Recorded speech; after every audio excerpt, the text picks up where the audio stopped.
कृपया reserve bank की ओर से माननीय प्रधानमंत्री महोदय को इस अविस्मरणीय क्षण की स्मृति स्वरूप एक स्मृति चिन्ह भेंट करें।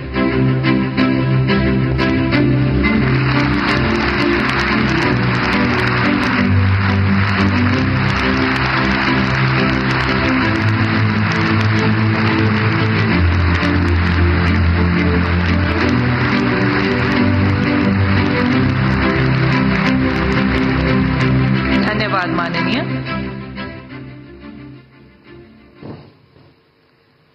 आज हम भारतीय रिजर्व बैंक के 9 दशकों की विलक्षण यात्रा के उत्सव को अविस्मरणीय बनाने हेतु यहाँ एकत्रित हुए हैं। आज हम भारतीय रिजर्व बैंक का ऐसा रूप देख रहे हैं जो अभूतपूर्व बदलाव के मंथन से गुजरा है। अपनी इस यात्रा के दौरान रिजर्व बैंक ने कई महत्वपूर्ण निर्णय लिए, अनेक चुनौतियों का सामना भी किया। वह स्थिरता, विश्वास और विकास के अपने मूल सिद्धांतों पर हमेशा अटल रहा। आज के दिवस के उपलक्ष्य में रिजर्व बैंक वित्तीय प्रणाली में स्थिरता और विश्वास बनाए रखने और भारत की विकास यात्रा का समर्थन करने के प्रण की ओर खुद को नई ऊर्जा और उत्साह के साथ फिर से समर्पित करता है। इसी के साथ हम रिजर्व बैंक गवर्नर से आग्रह करते हैं कि कृपया अपना स्वागत संबोधन दें।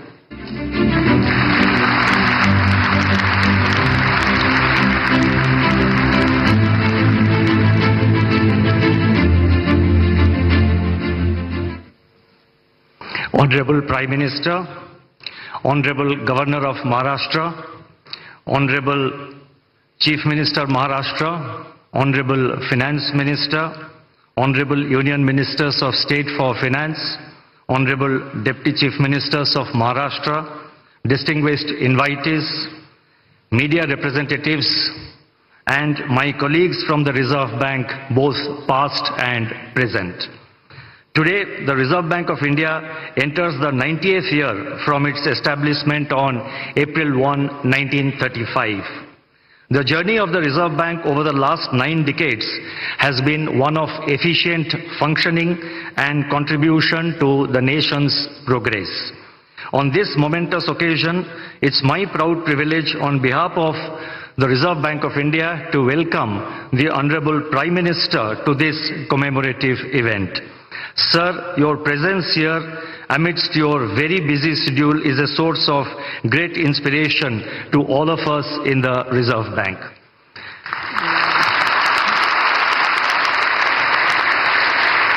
I also welcome the other dignitaries, the Governor Maharashtra, the Chief Minister Maharashtra, the Honorable Finance Minister and other dignitaries on the dais to this event. Further, I welcome all distinguished dignitaries who are present here, all our invitees and each one of you who has made it convenient to be here. The Reserve Bank's evolution as an institution has been closely intertwined with the development of the Indian economy. From being a central bank primarily concerned with allocation of scarce resources during the planning period, the Reserve Bank has transitioned into being an enabler for the market economy. We are a full-service central bank with our functions spanning multiple dimensions. It has been our endeavor to promote the financial sector, promote a financial sector that is robust, resilient and future-ready. The path-breaking structural reforms such as the enactment of the Insolvency and Bankruptcy Code and the adoption of flexible inflation targeting in the recent years have helped us to deal with the challenges in the banking system and the task of maintaining price stability more effectively. Given the rapid changes taking place in today's world, especially in the areas of technology, innovation, business practices, and growing complexities in the financial sector, the Reserve Bank is constantly evaluating the emerging trends and taking necessary policy measures to remain in sync with the changing times. Our effort is to anticipate situations and take proactive measures. The global turmoil arising from the COVID-19 pandemic and the ongoing geopolitical hostilities have tested the resilience of every economy in the world, including India. The well-calibrated and coordinated monetary and fiscal policies adopted in our country went a long way in shielding our economy from these shocks and helped us to emerge even stronger than before. It's a matter of satisfaction that today our GDP growth is robust, inflation is moderating, the financial sector is stable, the external sector remains resilient, and the forex reserves are at an all-time high. Over the years, the Reserve Bank has emerged as a symbol of stability, resilience, and commitment to the welfare of our citizens. This has been possible due to the contributions made by generations of the team RBI. As we move towards RBI at 100, the Reserve Bank remains focused on ensuring a stable and strong financial system that would act as a bedrock for our country's economic progress. With these words, let me once again welcome the Honorable Prime Minister and the other dignitaries present in the dais and each one of you who is present here in the audience to this commemorative event of 90 years of the Reserve Bank. Thank you. Namaskar.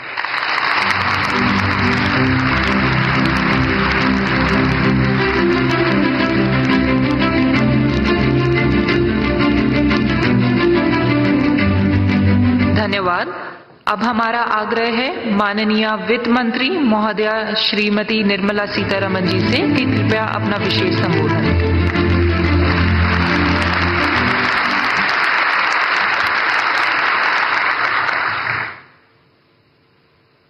Respected Prime Minister, Honorable Governor of Maharashtra, Chief Minister of Maharashtra, my colleagues in the Council of Ministers, Deputy Chief Ministers of Maharashtra, Governor Reserve Bank, all invited dignitaries, media, I'm here on a very happy occasion when today we mark the 90th anniversary of Reserve Bank of India. RBI, the Central Bank of India, checkered history. It stands tall among its peers on several counts.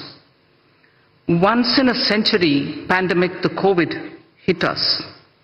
The RBI adopted and in fact deployed conventional and unconventional range of instruments to provide liquidity and to promote growth and to ensure financial stability. The two examples that I can cite and which can stand before as a classic example are the moratorium on loan repayments and also the liquidity infusion which happened during that time. Later came the Russia-Ukraine war. RBI's measures primarily aimed at two things.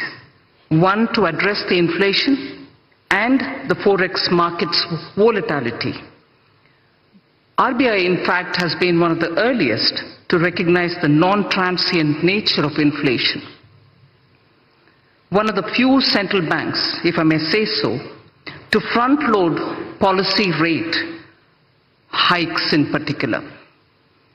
Forex reserve management is also something on which we have this opportune moment to recall the work done by the RBI. Building up reserves, including foreign exchange interventions. In the past few years, India's capacity to manage and also to take care of external imbalances and uncertainties have significantly improved purely because of the professional management of the RBI. Rupee has exhibited lower volatility and orderly movements is what we notice of the rupee, and they are in relative terms to the rest of its peers. Managing India's banks is something which I'll recall at this time. A decade ago, balance sheet problem, today is a balance sheet advantage, and that advantage accrues to our economy. Collaborative effort of the Government of India and RBI the asset quality management, prompt corrective action framework are all great functions well carried out by our true regulator of the banks, Reserve Bank of India. Fiscal and monetary policy coordination. As always, the Government of India is one of the governments, like very many others, and RBI manages its debt, which is very important for government.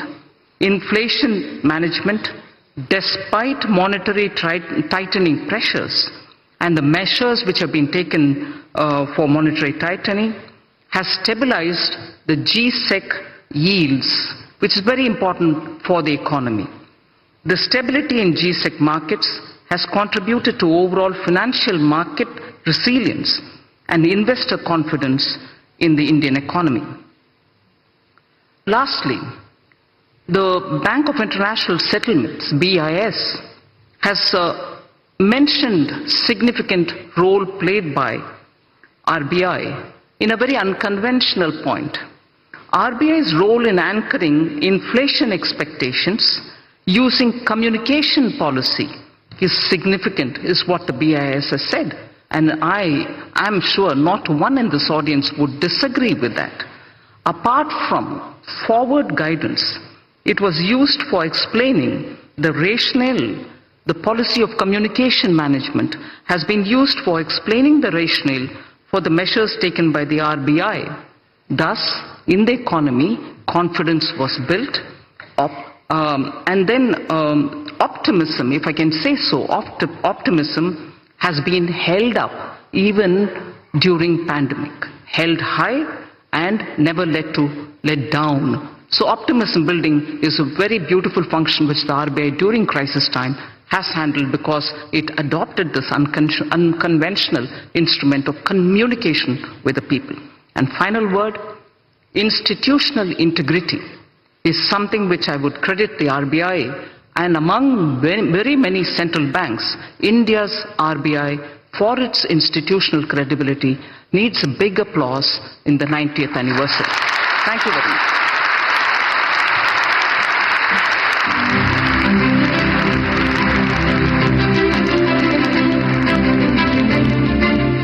धन्यवाद माननीय, आपके मार्गदर्शन के लिए। Reserve bank की इस अभूतपूर्व यात्रा करें।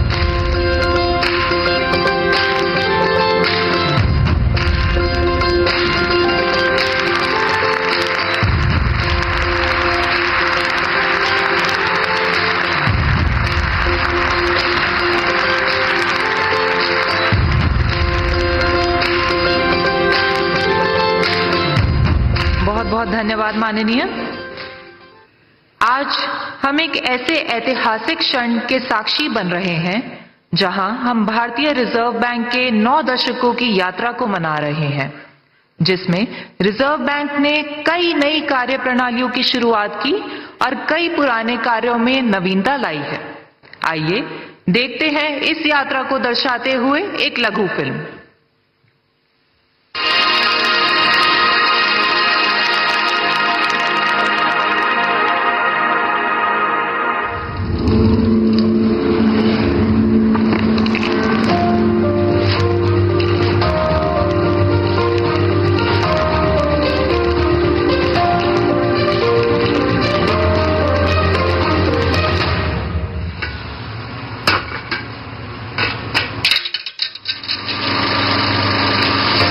The Reserve Bank of India came into existence on 1st of April 1935 as a joint stock company.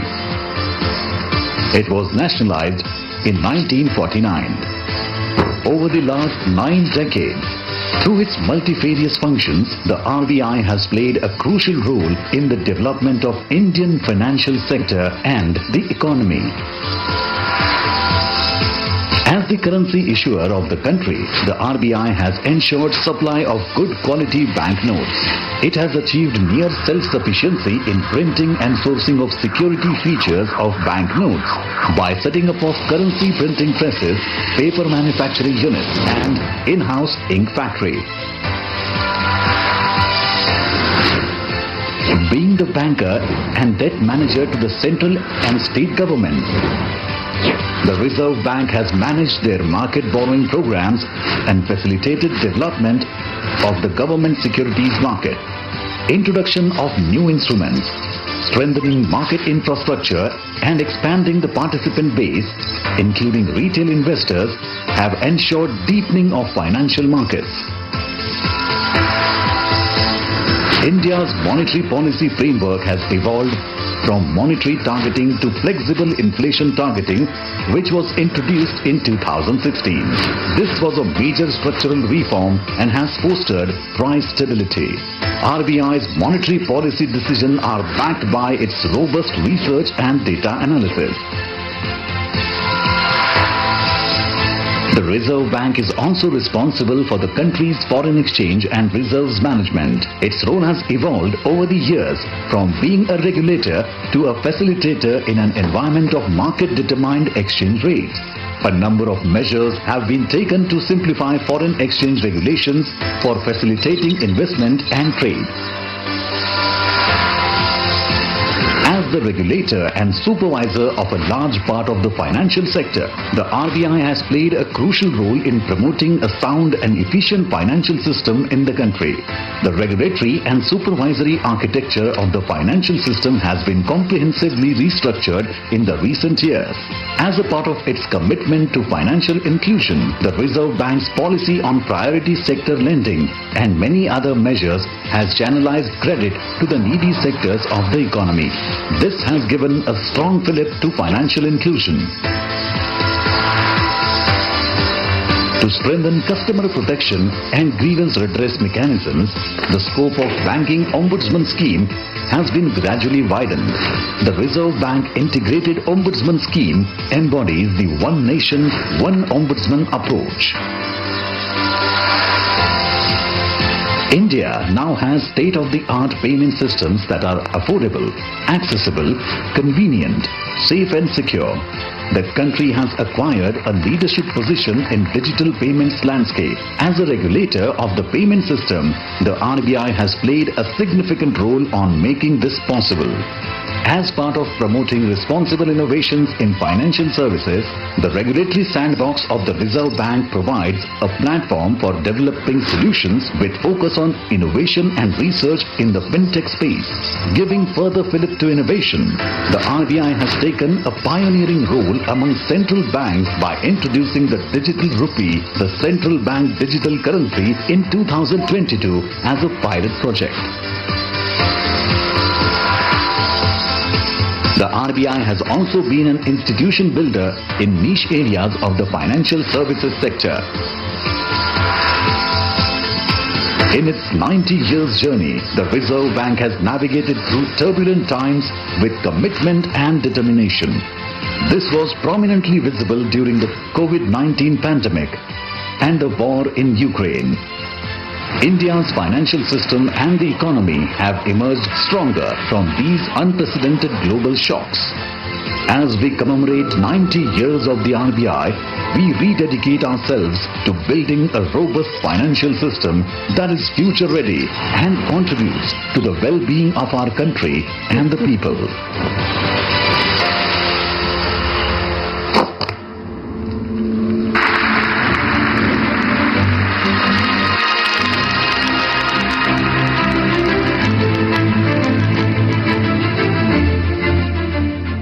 अब हम माननीय प्रधानमंत्री जी से निवेदन करते हैं कि कृपया इस सम्मेलन को संबोधित करें, हमें प्रेरणा दें, हमारा मार्गदर्शन करें।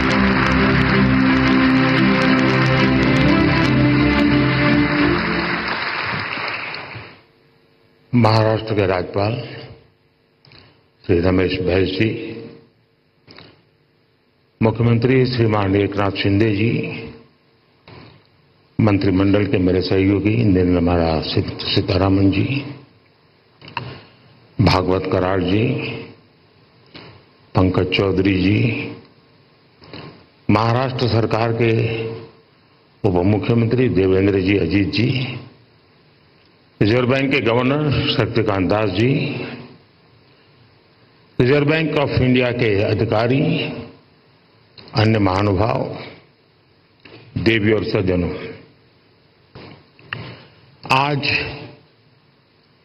भारत का रिजर्व बैंक एक ऐतिहासिक पड़ाव पर पहुंचा है। आरबीआई ने अपने 90 इयर्स पूरे किए हैं। एक संस्थान के रूप में आरबीआई आजादी के पहले और आजादी के बाद दोनों ही कालखंड का गवाह है। आज पूरी दुनिया में आरबीआई की पहचान उसके प्रोफेशनलिज्म और कमिटमेंट की वजह से बनी है। मैं आप सभी को रिजर्व बैंक ऑफ इंडिया के सभी कर्मचारियों और अधिकारियों को आरबीआई की स्थापना के 90 इयर्स की बधाई देता हूं।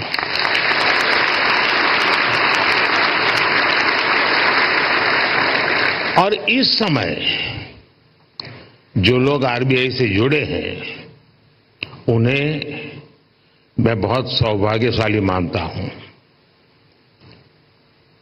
आज आप जो नीतियां बनाएंगे, जो काम करेंगे,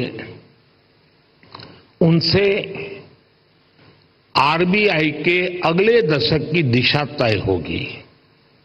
ये दशक इस संस्थान को उसके शताब्दी वर्ष तक ले जाने वाला दशक है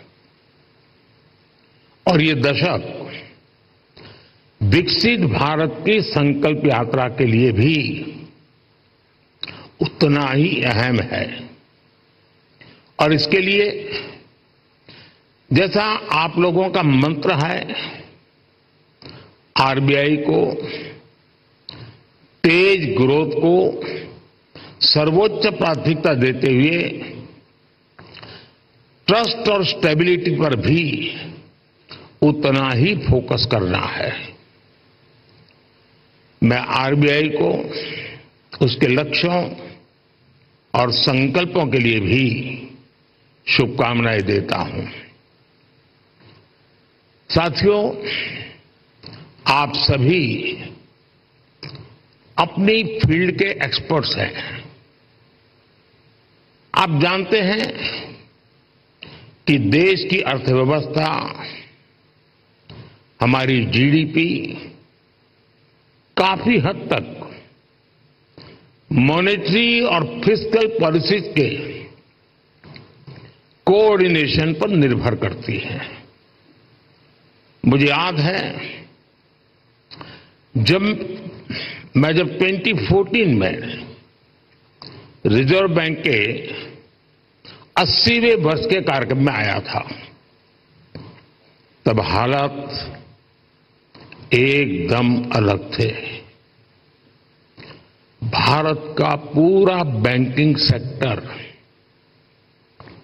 समस्याओं और चुनौतियों से जूझ रहा था। एनपीए को लेकर, भारत के बैंकिंग सिस्टम की स्टेबिलिटी और उसके भविष्य को लेकर हर कोई आशंका से भरा हुआ था। हालात इतनी खराब थी कि पब्लिक सेक्टर बैंक्स देश की आर्थिक प्रगति को जरूरी गति नहीं दे पा रहे थे। हम सभी ने वहां से शुरुआत की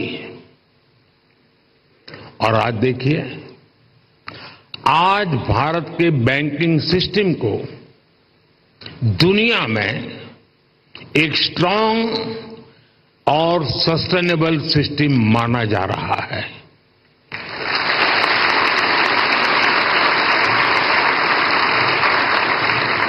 जो बैंकिंग सिस्टम कभी डूबने की कगार पर था, वो बैंकिंग सिस्टम अब प्रॉफिट में आ गया है और क्रेडिट में रिकॉर्ड वृद्धि दिखा रहा है। फ्रेंड्स, आप भी जानते हैं कि सिर्फ 10 साल में इतना बड़ा परिवर्तन आना आसान नहीं था। ये बदलाव इसलिए आया क्योंकि हमारी नीति, नियत और निर्णयों में स्पष्टता थी। ये बदलाव इसलिए आया क्योंकि हमारे प्रयासों में दृढ़ता थी, ईमानदारी थी। आज देश देख रहा है, जब नीयत सही होती है तो नीति सही होती है, जब नीति सही होती है तो निर्णय सही होते हैं, और जब निर्णय सही होते हैं तो नतीजे सही मिलते हैं।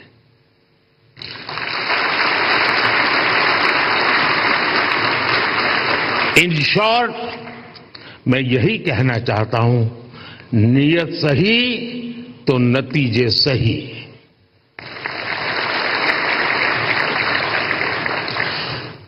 कैसे देश का बैंकिंग सिस्टम ट्रांसफॉर्म हुआ, ये अपने आप में एक स्टडी का विषय है। हमने कोई भी सिरा ऐसा नहीं था जिसे ऐसे ही छोड़ दिया हो। हमारी सरकार ने रिकॉग्निशन, रिजोल्यूशन और रिकैपिटलाइजेशन की रणनीति पर काम किया। पब्लिक सेक्टर बैंक की हालात सुधारने के लिए सरकार ने करीब 3.5 लाख करोड़ का कैपिटल इन्फ्यूजन किया और साथ ही गवर्नेंस संबंधी कई रिफॉर्म्स भी किए। अकेले इंसॉल्वेंसी एंड बैंक्रप्सी कोड की नई व्यवस्था से ही करीब 3.25 लाख करोड़ के लोन्स रिजॉल्व हुए। और एक आंकड़ा देशवासियों को जरूर जानना जरूरी है, 27,000 से ज्यादा ऐसी एप्लीकेशंस जिसमें 9 लाख करोड़ रुपए से ज्यादा का अंडरलाइन डिफॉल्ट था, वो आईबीसी में एडमिशन से पहले ही रिजॉल्व हो गई। ये दिखाता है कि इस नई व्यवस्था का सामर्थ्य कितना ज्यादा है। बैंकों का जो ग्रॉस एनपीए 2018 में 11.25% के आसपास था, वो सितंबर 2023 आते आते 3% से भी कम हो गया।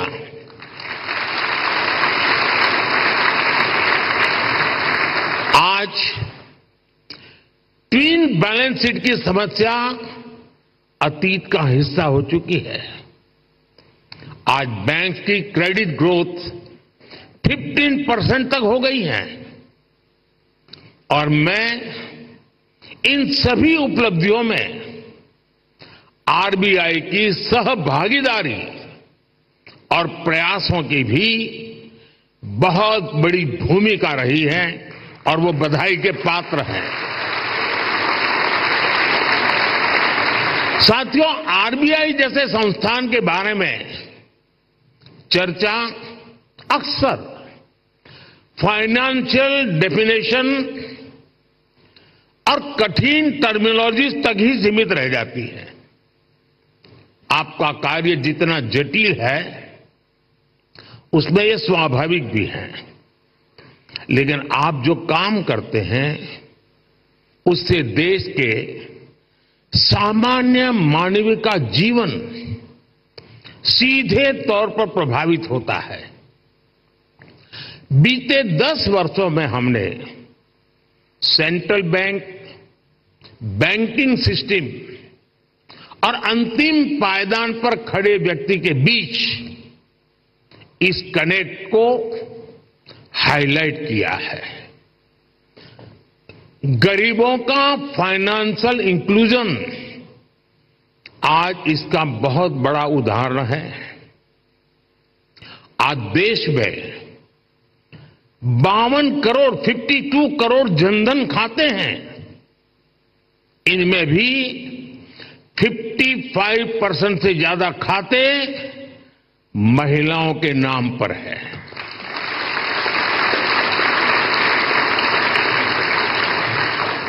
इसी फाइनेंशियल इंक्लूजन का प्रभाव आप एग्रीकल्चर और फिशरीज जैसे सेक्टर्स में भी देख सकते हैं।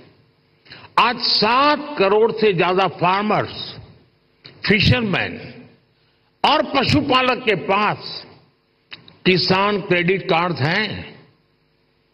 इससे हमारी रूरल इकोनॉमी को एक बहुत बड़ा पुश मिला है। कोऑपरेटिव सेक्टर को भी पिछले 10 वर्षों में बड़ा बूस्ट मिला है।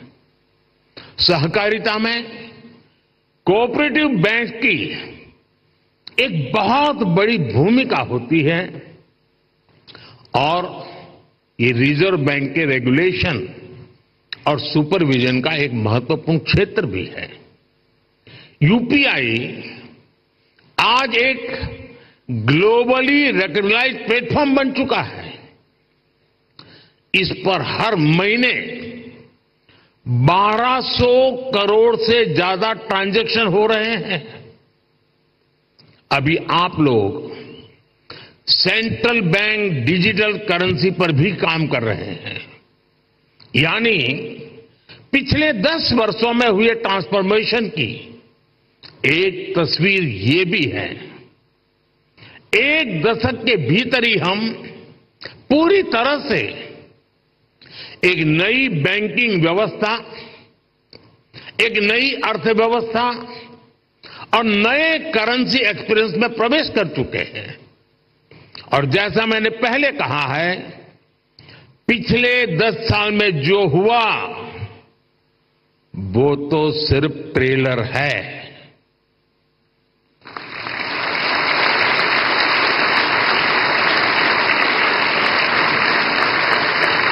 अभी तो बहुत कुछ करना है। अभी तो हमें देश को बहुत आगे लेकर जाना है।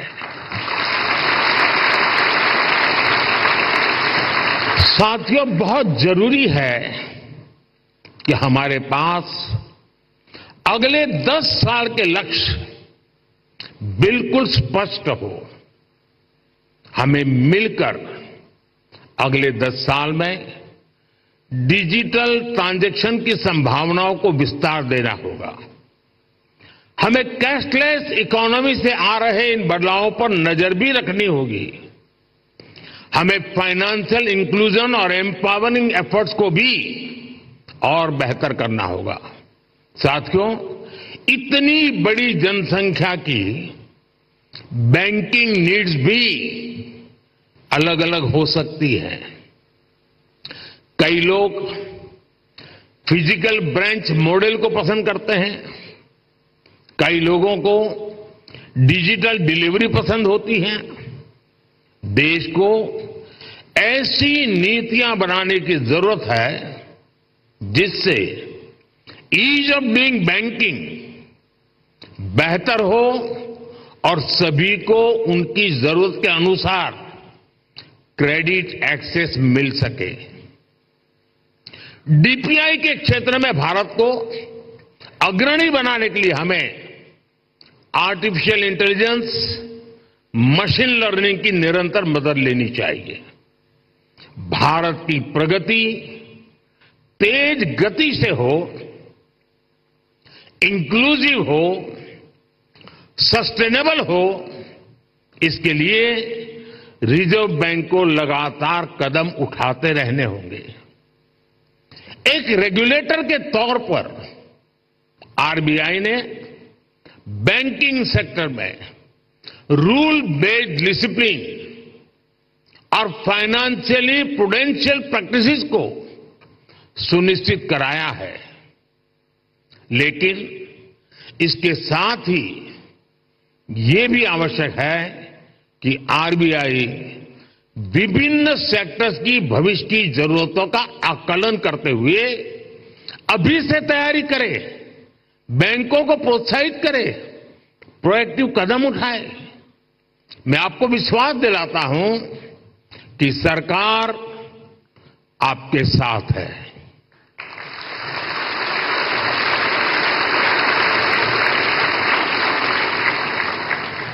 आपको याद होगा 10 साल पहले डबल डिजिट की महंगाई से निपटने का रिफ्लेक्शन तब की फाइनेंशियल पॉलिसीज में नहीं दिखता था। इससे निपटने के लिए हमारी सरकार ने रिजर्व बैंक ऑफ इंडिया को इन्फ्लेशन टारगेटिंग का अधिकार दिया। मॉनेटरी पॉलिसी कमेटी ने इस मैंडेट पर बहुत अच्छे ढंग से काम भी किया। साथ ही साथ सरकार ने एक्टिव प्राइस मॉनिटरिंग और फिस्कल कंसोलिडेशन इसके भी कदम उठाए। इसलिए कोरोना संकट हो, अलग अलग देशों में युद्ध की स्थिति हो, तनाव हो, भारत में इन्फ्लेशन मॉडरेट लेवल पर ही रही। साथियों, जिस देश की प्रायोरिटी स्पष्ट हो उसे प्रोग्रेस करने से कोई नहीं रोक सकता।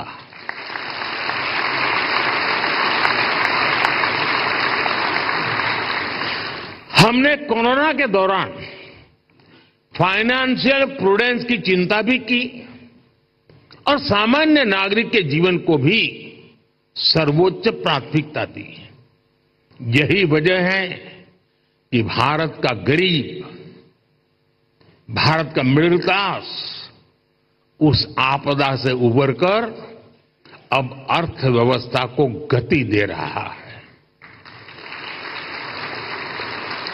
दुनिया के बड़े बड़े देश जहां अभी तक उस झटके से उबरने की कोशिश कर रहे हैं, वहीं इंडियन इकोनॉमी नए रिकॉर्ड बना रही है।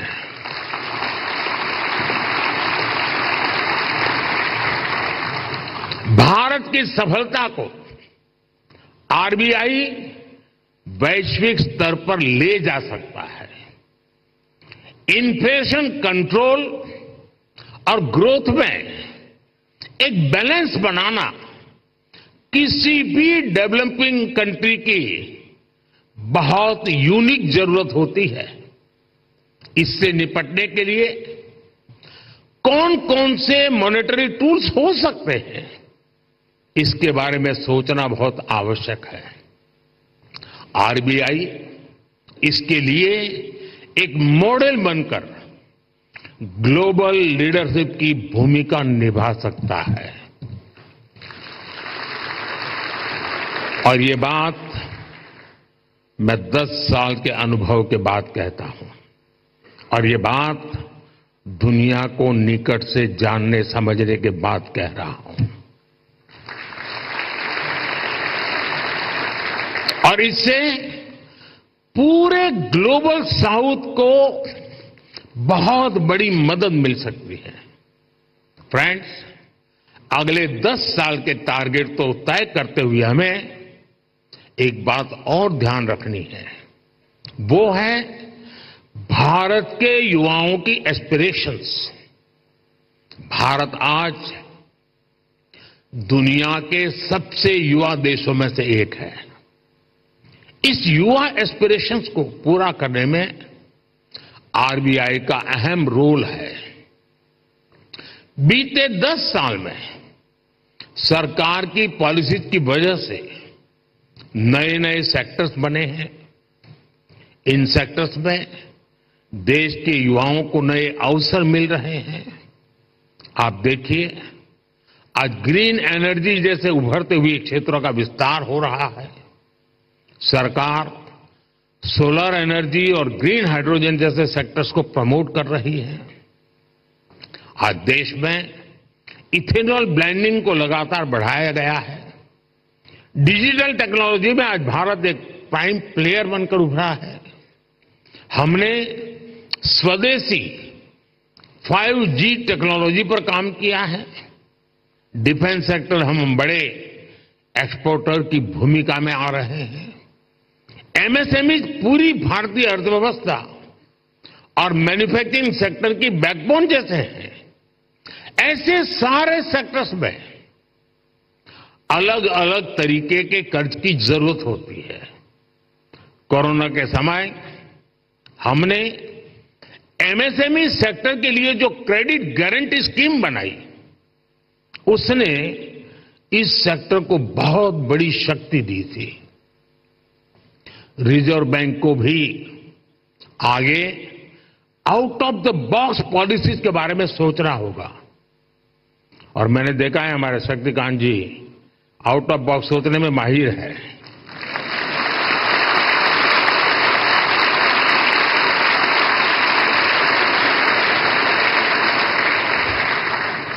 और मुझे खुशी है कि सबसे ज्यादा तालियां इस बात पर पड़ी।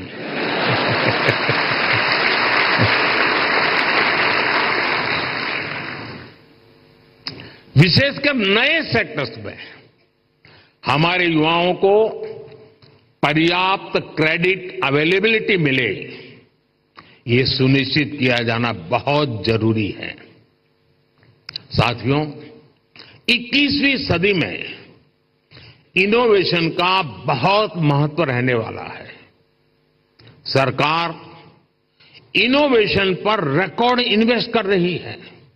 आपने देखा है अभी अभी हमने जो इंटरिम बजट दिया, उसमें इनोवेशन के लिए 1 लाख करोड़ रुपए का रिसर्च फंड भी बनाया है। कटिंग एज टेक्नोलॉजी पर जो प्रपोजल आएंगे, जो लोग इस क्षेत्र में काम करना चाहते हैं, हम उनके लिए कैसे प्रिपेयर हो, ये सोचना बहुत आवश्यक है। और आरबीआई को अभी से सोचना चाहिए कि वो कैसे उनकी मदद करेगा। हमें ऐसे लोग पहचानने होंगे, हमें ऐसी टीम्स बनानी होगी जो परंपरागत कारोबार हैं, जो आने वाले विषय हैं, हमें उन्हें लेकर एक्सपर्टीज डेवलप करनी चाहिए। इसी तरह स्पेस सेक्टर ओपन हो रहा है, इसमें नए नए स्टार्टअप्स आ रहे हैं, तो उनको क्रेडिट के लिए किस तरह का सपोर्ट चाहिए, ये हमें देखना होगा। इसी तरह भारत में एक सबसे बड़ा क्षेत्र नया पूरी ताकत के साथ आ रहा है, वो है टूरिज्म सेक्टर। टूरिज्म सेक्टर भी बढ़ रहा है और पूरी दुनिया भारत आना चाहती है, भारत देखना चाहती है, भारत समझना चाहती है। अभी कहीं मैंने पढ़ा था, जो ये टूरिज्म के एक्सपर्ट्स होते हैं, उनका कहा है कि आने वाले वर्षों में रिलीजियस टूरिज्म में दुनिया का सबसे बड़ा कैपिटल अयोध्या बनने वाला है।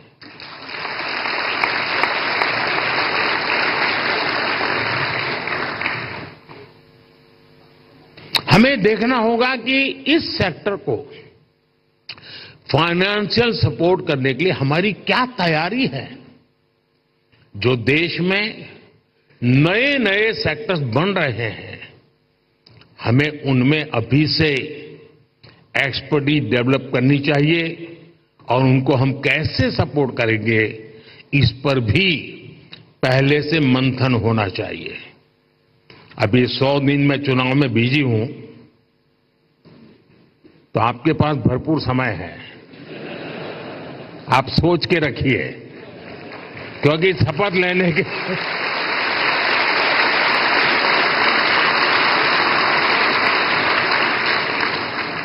शपथ लेने के दूसरे दिन ही धमाधम काम आने वाला है।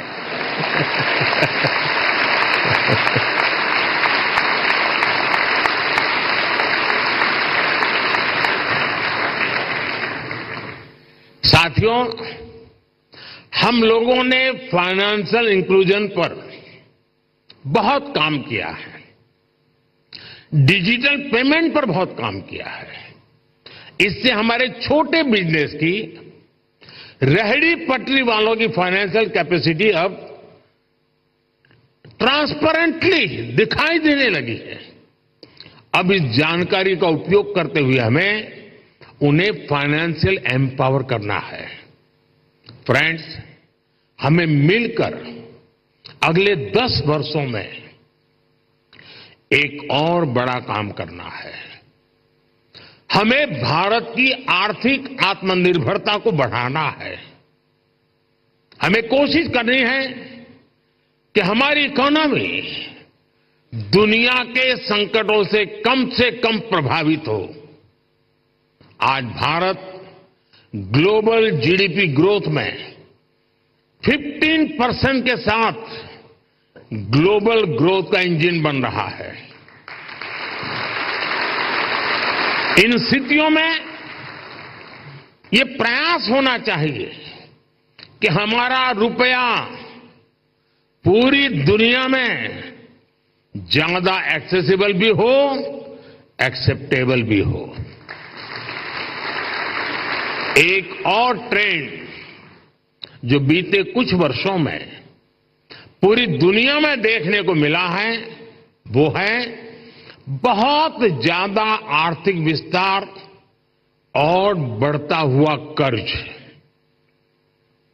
कई देशों का प्राइवेट सेक्टर डेट तो उनकी जीडीपी के 2 गुने तक पहुंच गया है। कई देशों का डेट लेवल उस देश के साथ साथ पूरी दुनिया की अर्थव्यवस्था को प्रभावित करता है। रिजर्व बैंक को इस पर भी एक स्टडी करनी चाहिए। भारत की ग्रोथ के जितने प्रॉस्पेक्ट्स और पोटेंशियल है, उसको ध्यान में रखते हुए क्रेडिट की कितनी उपलब्धता होनी चाहिए और उसको कैसे सस्टेनेबल तरीके से मैनेज किया जाना चाहिए, इसे आधुनिक परिप्रेक्ष्य में तय किया जाना बहुत आवश्यक है। साथियों, देश के लिए जरूरी प्रोजेक्ट्स को फंडिंग देने के लिए हमारी बैंकिंग इंडस्ट्री को उसके आगे बढ़ना भी उतना ही जरूरी होगा। और इस आवश्यकता के बीच आज कई मोर्चों पर चुनौतियां भी हैं। एआई और ब्लॉकचेन जैसी नई तकनीकों ने बैंकिंग के तरीकों बदला है। पूरा तरीका बदल गया। बढ़ती डिजिटल बैंकिंग की व्यवस्था में साइबर सिक्योरिटी की भूमिका बहुत अहम हो गई है। फिनटेक में होने वाले नए इनोवेशंस बैंकिंग के नए तरीके बनाने जा रहे हैं। ऐसी परिस्थितियों में देश के बैंकिंग सेक्टर में, उसके स्ट्रक्चर में क्या बदलाव जरूरी है, इस पर हमें सोचना होगा।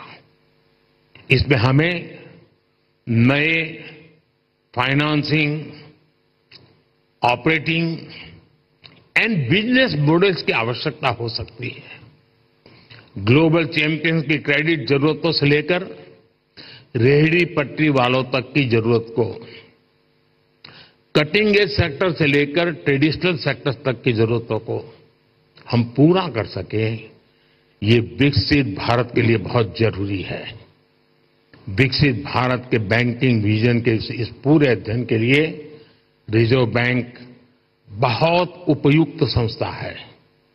आपके ये प्रयास 2047 के विकसित भारत के निर्माण के लिए बहुत अहम होंगे। एक बार फिर आप सबको मेरी बहुत बहुत शुभकामनाएं। धन्यवाद।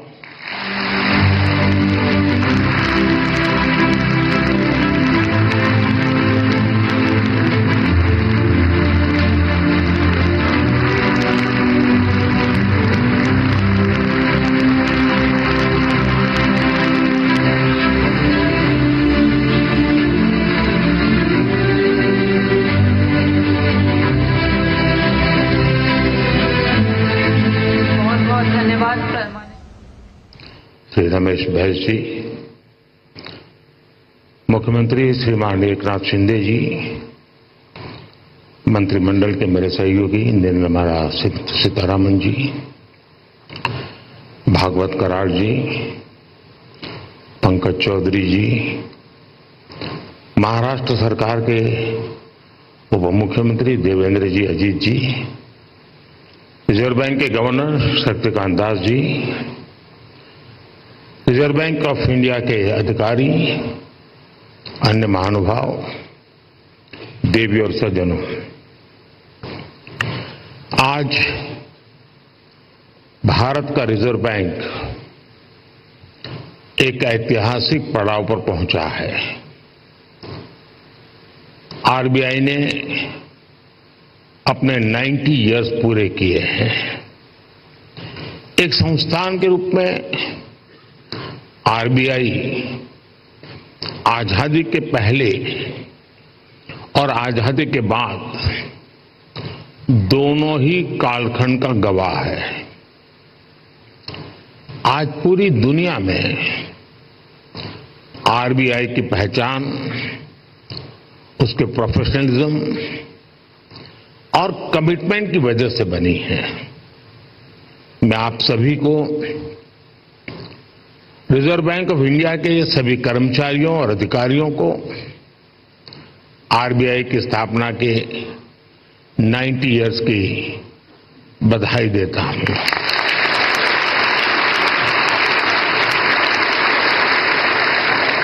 और इस समय जो लोग आरबीआई से जुड़े हैं उन्हें मैं बहुत सौभाग्यशाली मानता हूं। आज आप जो नीतियां बनाएंगे, जो काम करेंगे, उनसे आरबीआई के अगले दशक की दिशा तय होगी।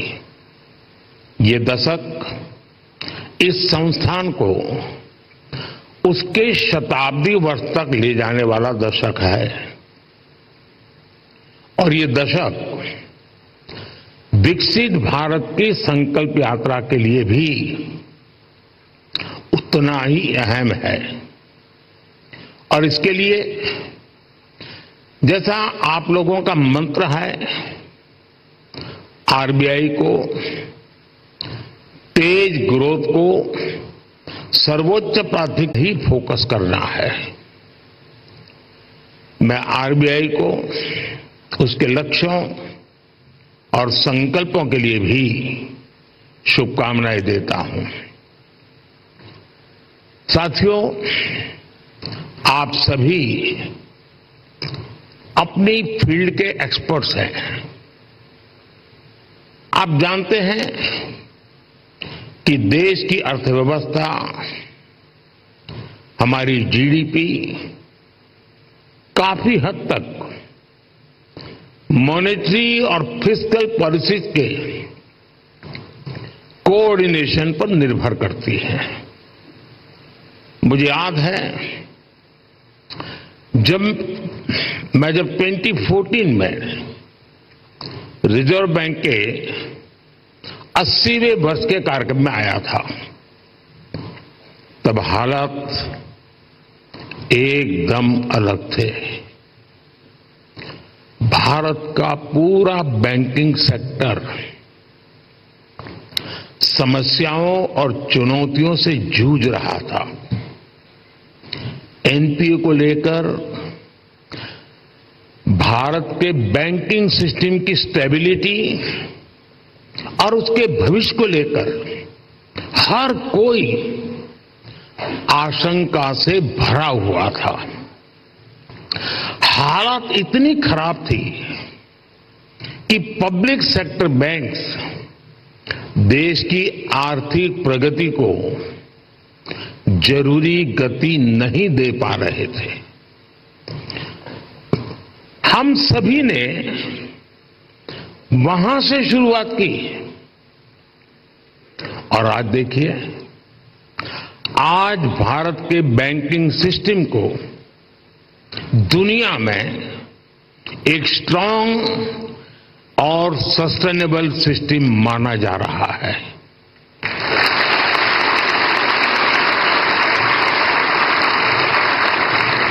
जो बैंकिंग सिस्टम कभी डूबने की कगार पर था, वो बैंकिंग सिस्टम अब प्रॉफिट में आ गया है और क्रेडिट में रिकॉर्ड वृद्धि दिखा रहा है। फ्रेंड्स, आप भी जानते हैं कि सिर्फ 10 साल में इतना बड़ा परिवर्तन आना आसान नहीं था। ये बदलाव इसलिए आया क्योंकि हमारी नीति, नियत और निर्णयों में स्पष्टता थी। ये बदलाव इसलिए आया क्योंकि हमारे प्रयासों में दृढ़ता थी, ईमानदारी थी। आज देश देख रहा है, जब नीयत सही होती है तो नीति सही होती है। जब नीति सही होती है तो निर्णय सही होते हैं, और जब निर्णय सही होते हैं तो नतीजे सही मिलते हैं।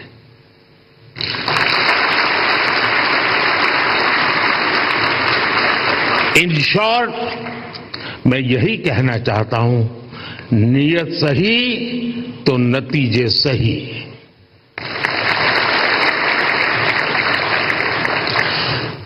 कैसे देश का बैंकिंग सिस्टम ट्रांसफॉर्म हुआ, ये अपने आप में एक स्टडी का विषय है। हमने कोई भी सिरा ऐसा नहीं था जिसे ऐसे ही छोड़ दिया हो। हमारी सरकार ने रिकॉग्निशन, रिजोल्यूशन और रिकैपिटलाइजेशन की रणनीति पर काम किया।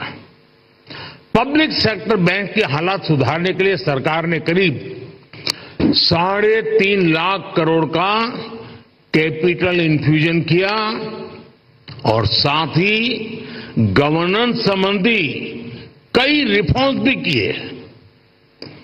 अकेले इंसॉल्वेंसी एंड बैंक्रप्सी कोड की नई व्यवस्था से ही करीब 3.25 लाख करोड़ के लोन्स रिजॉल्व हुए।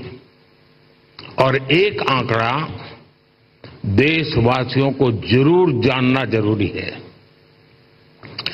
27,000 से ज्यादा ऐसी एप्लीकेशंस जिसमें 9 लाख करोड़ रुपए से ज्यादा का अंडरलाइन डिफॉल्ट था, वो आईबीसी में एडमिशन से पहले ही रिजॉल्व हो गई। ये दिखाता है कि इस नई व्यवस्था का सामर्थ्य कितना ज्यादा है। बैंकों का जो ग्रॉस एनपीए 2018 में 11.25% के आसपास था, वो सितंबर 2023 आते आते 3% से भी कम हो गया।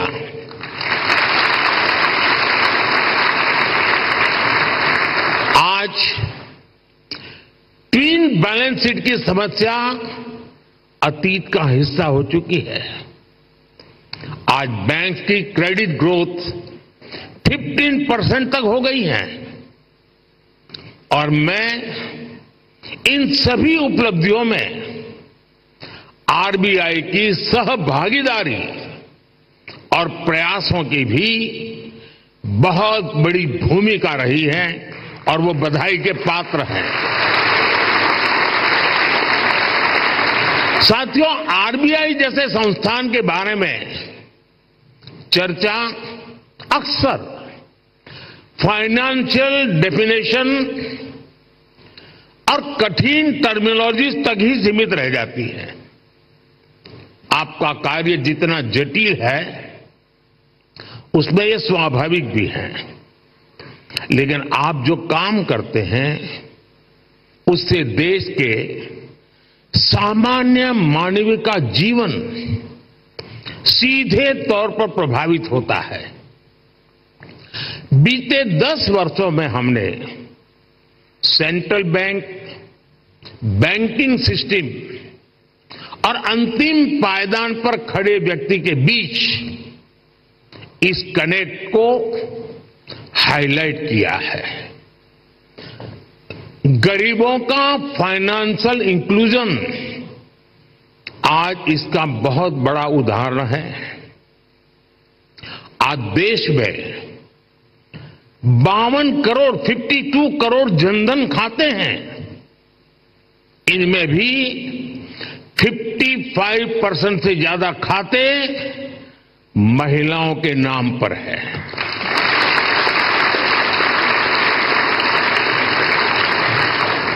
इसी फाइनेंशियल इंक्लूजन का प्रभाव आप एग्रीकल्चर और फिशरीज जैसे सेक्टर्स में भी देख सकते हैं। आज 7 करोड़ से ज्यादा फार्मर्स, फिशरमैन और पशुपालक के पास किसान क्रेडिट कार्ड हैं। इससे हमारी रूरल इकोनॉमी को एक बहुत बड़ा पुश मिला है।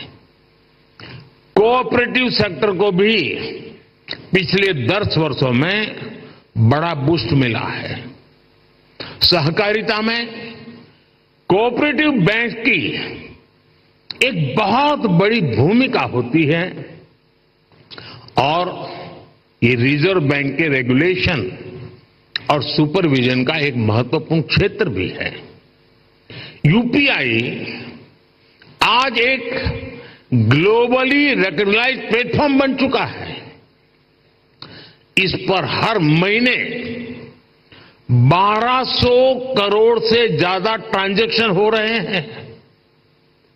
अभी आप लोग सेंट्रल बैंक डिजिटल करेंसी पर भी काम कर रहे हैं।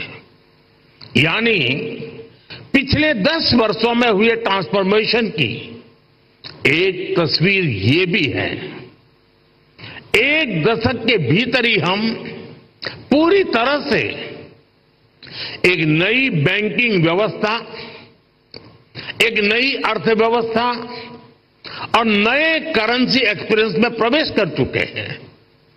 और जैसा मैंने पहले कहा है, पिछले 10 साल में जो हुआ वो तो सिर्फ ट्रेलर है।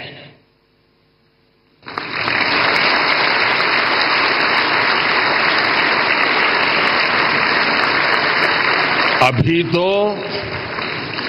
बहुत कुछ करना है। अभी तो हमें देश को बहुत आगे लेकर जाना है। साथियों, बहुत जरूरी है कि हमारे पास अगले 10 साल के लक्ष्य बिल्कुल स्पष्ट हो। हमें मिलकर अगले 10 साल में डिजिटल ट्रांजैक्शन की संभावनाओं को विस्तार देना होगा। हमें कैशलेस इकोनॉमी से आ रहे इन बदलावों पर नजर भी रखनी होगी। हमें फाइनेंशियल इंक्लूजन और एम्पावरिंग एफर्ट्स को भी और बेहतर करना होगा। साथियों, इतनी बड़ी जनसंख्या की बैंकिंग नीड्स भी अलग अलग हो सकती है। कई लोग फिजिकल ब्रांच मॉडल को पसंद करते हैं, कई लोगों को डिजिटल डिलीवरी पसंद होती है। देश को ऐसी नीतियां बनाने की जरूरत है जिससे ईज ऑफ डूइंग बैंकिंग बेहतर हो और सभी को उनकी जरूरत के अनुसार क्रेडिट एक्सेस मिल सके। डीपीआई के क्षेत्र में भारत को अग्रणी बनाने के लिए हमें आर्टिफिशियल इंटेलिजेंस, मशीन लर्निंग की निरंतर मदद लेनी चाहिए। भारत की प्रगति तेज गति से हो,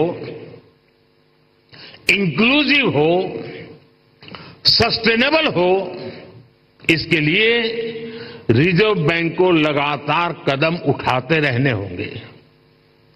एक रेगुलेटर के तौर पर आरबीआई ने बैंकिंग सेक्टर में रूल बेस्ड डिसिप्लिन और फाइनेंशियली प्रूडेंशियल प्रैक्टिसेस को सुनिश्चित कराया है, लेकिन इसके साथ ही ये भी आवश्यक है कि आरबीआई विभिन्न सेक्टर्स की भविष्य की जरूरतों का आकलन करते हुए अभी से तैयारी करे, बैंकों को प्रोत्साहित करे, प्रोएक्टिव कदम उठाए। मैं आपको विश्वास दिलाता हूं कि सरकार आपके साथ है।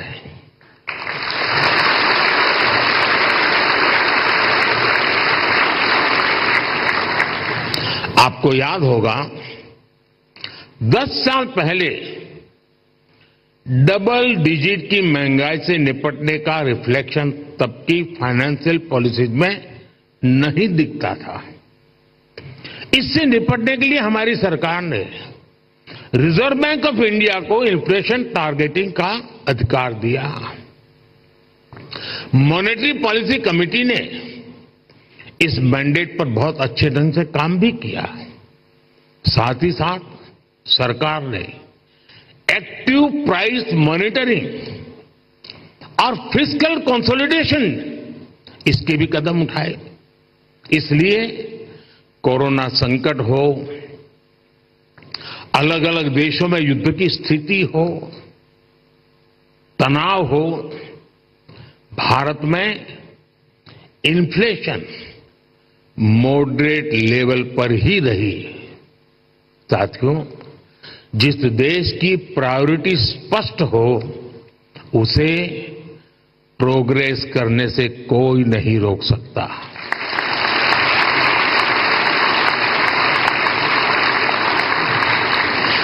हमने कोरोना के दौरान फाइनेंशियल प्रूडेंस की चिंता भी की और सामान्य नागरिक के जीवन को भी सर्वोच्च प्राथमिकता दी।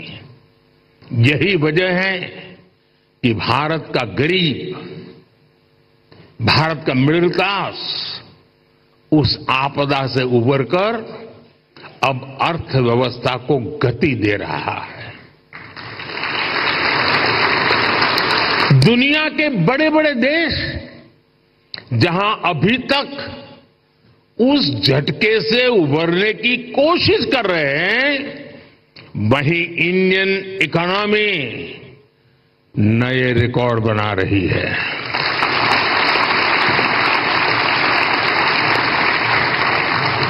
भारत की सफलता को आरबीआई वैश्विक स्तर पर ले जा सकता है।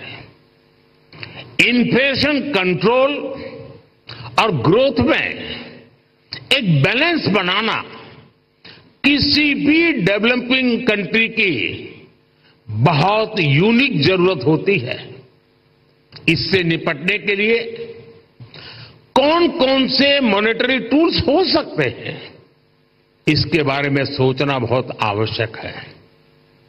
आरबीआई इसके लिए एक मॉडल बनकर ग्लोबल लीडरशिप की भूमिका निभा सकता है। और ये बात मैं 10 साल के अनुभव के बाद कहता हूं, और ये बात दुनिया को निकट से जानने समझने के बाद कह रहा हूं। और इससे पूरे ग्लोबल साउथ को बहुत बड़ी मदद मिल सकती है। फ्रेंड्स, अगले 10 साल के टारगेट तो तय करते हुए हमें एक बात और ध्यान रखनी है, वो है भारत के युवाओं की एस्पिरेशंस। भारत आज दुनिया के सबसे युवा देशों में से एक है। इस युवा एस्पिरेशंस को पूरा करने में आरबीआई का अहम रोल है। बीते 10 साल में सरकार की पॉलिसीज की वजह से नए नए सेक्टर्स बने हैं। इन सेक्टर्स में देश के युवाओं को नए अवसर मिल रहे हैं। आप देखिए, आज ग्रीन एनर्जी जैसे उभरते हुए क्षेत्रों का विस्तार हो रहा है। सरकार सोलर एनर्जी और ग्रीन हाइड्रोजन जैसे सेक्टर्स को प्रमोट कर रही है। आज देश में इथेनॉल ब्लेंडिंग को लगातार बढ़ाया गया है। डिजिटल टेक्नोलॉजी में आज भारत एक प्राइम प्लेयर बनकर उभरा है। हमने स्वदेशी 5G टेक्नोलॉजी पर काम किया है। डिफेंस सेक्टर हम बड़े एक्सपोर्टर की भूमिका में आ रहे हैं। एमएसएमई पूरी भारतीय अर्थव्यवस्था और मैन्युफैक्चरिंग सेक्टर की बैकबोन जैसे हैं। ऐसे सारे सेक्टर्स में अलग अलग तरीके के कर्ज की जरूरत होती है। कोरोना के समय हमने एमएसएमई सेक्टर के लिए जो क्रेडिट गारंटी स्कीम बनाई, उसने इस सेक्टर को बहुत बड़ी शक्ति दी थी। रिजर्व बैंक को भी आगे out of the box policies के बारे में सोचना होगा। और मैंने देखा है हमारे शक्तिकांत जी आउट ऑफ बॉक्स सोचने में माहिर है।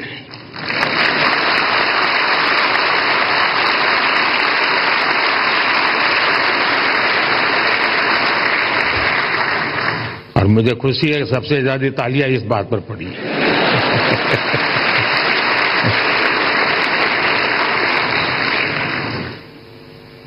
विशेषकर नए सेक्टर्स में हमारे युवाओं को पर्याप्त क्रेडिट अवेलेबिलिटी मिले, ये सुनिश्चित किया जाना बहुत जरूरी है।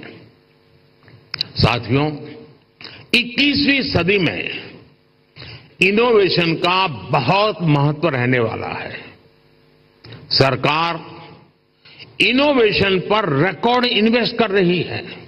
आपने देखा है, अभी अभी हमने जो इंटरिम बजट दिया, उसमें इनोवेशन के लिए 1 लाख करोड़ रुपए का रिसर्च फंड भी बनाया है।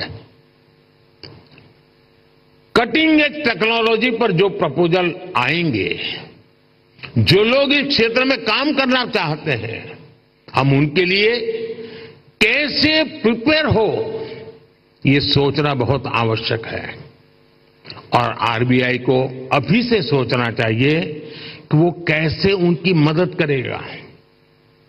हमें ऐसे लोग पहचानने होंगे, हमें ऐसी टीम्स बनानी होगी जो परंपरागत कारोबार हैं, जो आने वाले विषय हैं, हमें उन्हें लेकर एक्सपर्टीज डेवलप करनी चाहिए। इसी तरह स्पेस सेक्टर ओपन हो रहा है।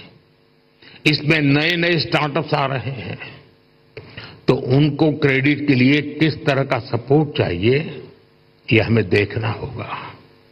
इसी तरह भारत में एक सबसे बड़ा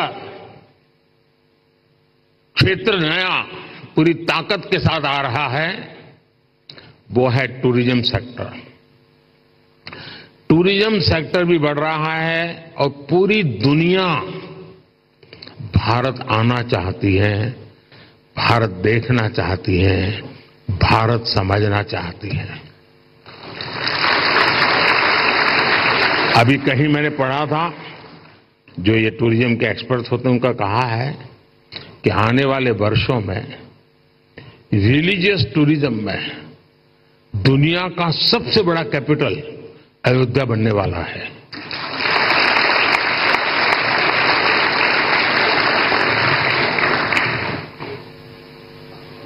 हमें देखना होगा कि इस सेक्टर को फाइनेंशियल सपोर्ट करने के लिए हमारी क्या तैयारी है।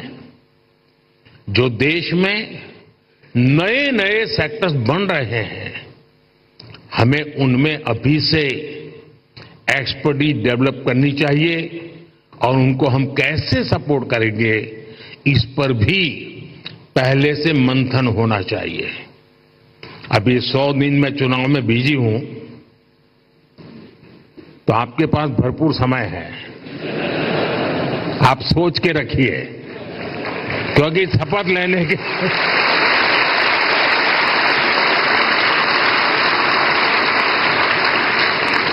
क्योंकि शपथ लेने के दूसरे दिन ही धमाधम काम आने वाला है।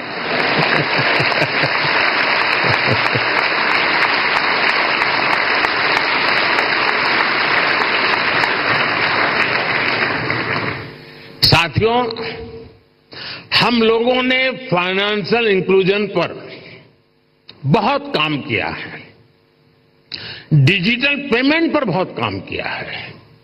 इससे हमारे छोटे बिजनेस की, रेहड़ी पटरी वालों की फाइनेंशियल कैपेसिटी अब ट्रांसपेरेंटली दिखाई देने लगी है। अब इस जानकारी का उपयोग करते हुए हमें उन्हें फाइनेंशियल एम्पावर करना है। फ्रेंड्स, हमें मिलकर अगले 10 वर्षों में एक और बड़ा काम करना है। हमें भारत की आर्थिक आत्मनिर्भरता को बढ़ाना है। हमें कोशिश करनी है कि हमारी इकोनॉमी दुनिया के संकटों से कम प्रभावित हो। आज भारत ग्लोबल जीडीपी ग्रोथ में 15% के साथ ग्लोबल ग्रोथ का इंजन बन रहा है। इन स्थितियों में ये प्रयास होना चाहिए कि हमारा रुपया पूरी दुनिया में ज्यादा एक्सेसिबल भी हो, एक्सेप्टेबल भी हो। एक और ट्रेंड जो बीते कुछ वर्षों में पूरी दुनिया में देखने को मिला है, वो है बहुत ज्यादा आर्थिक विस्तार और बढ़ता हुआ कर्ज। कई देशों का प्राइवेट सेक्टर डेट तो उनकी जीडीपी के 2 गुने तक पहुंच गया है। कई देशों का डेट लेवल उस देश के साथ साथ पूरी दुनिया की अर्थव्यवस्था को प्रभावित करता है। रिजर्व बैंक को इस पर भी एक स्टडी करनी चाहिए। भारत की ग्रोथ के जितने प्रॉस्पेक्ट्स और पोटेंशियल है, उसको ध्यान में रखते हुए क्रेडिट की कितनी उपलब्धता होनी चाहिए और उसको कैसे सस्टेनेबल तरीके से मैनेज किया जाना चाहिए, इसे आधुनिक परिप्रेक्ष्य में तय किया जाना बहुत आवश्यक है। साथियों, देश के लिए जरूरी प्रोजेक्ट्स को फंडिंग देने के लिए हमारी बैंकिंग इंडस्ट्री को